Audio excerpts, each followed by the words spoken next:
Uganda may not be receiving visitors from abroad due to COVID-19 restrictions, but Europe is well represented and many could follow as countries open borders to tourism. You have in this country a biodiversity, maybe one of the best in the world. But it's not only to the Ugandans to work on, to preserve it. It is also to all the partners. France is very committed. It's one of the priorities of our President Emmanuel Macron when in last April he launched a comprehensive plan for Africa against the COVID-19. So I'm very, very happy to be there. Sector recovery may take some time, but development partners say maintaining sanity around the country's protected areas is now more critical than ever. We ask questions about Murchison Falls.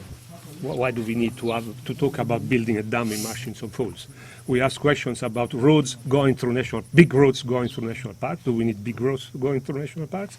We ask questions about this sanctuary where very successfully somebody has been breeding rhinos, which will be reintroduced in the wild soon, very soon. Ziwa, near Nakasongola, Nakitoma, before the Kafu River. There is something very good going on there.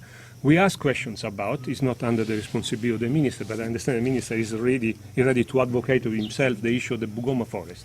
We will be meeting Minister Cheptoris very soon and discuss about it, because he came out very, very recently saying, I cannot understand why we should sacrifice this beautiful forest to have a sugar plantation. Tourism Minister BUTIIME says optimism is high, adding that the country's conservation areas are now open to visitors.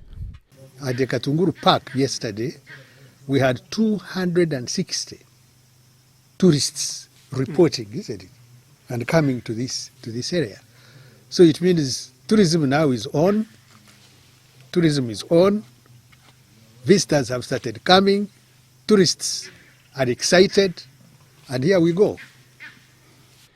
The minister was commissioning a new constructed ranger outpost for rangers accommodation at Simama in Ishasha within the Queen Elizabeth sector. The project had about 1.2 million for 3 years, and 3 years in 2 countries, that is DRC and Uganda. But much of the money was on the DRC side. We also need to support Queen because this is one landscape. So in Uganda we got around 20% of the funding. Part of that funding we used to construct a 12-room outpost. Uganda's tourism industry is beaming with life, but choking on the effects of the COVID-19 pandemic.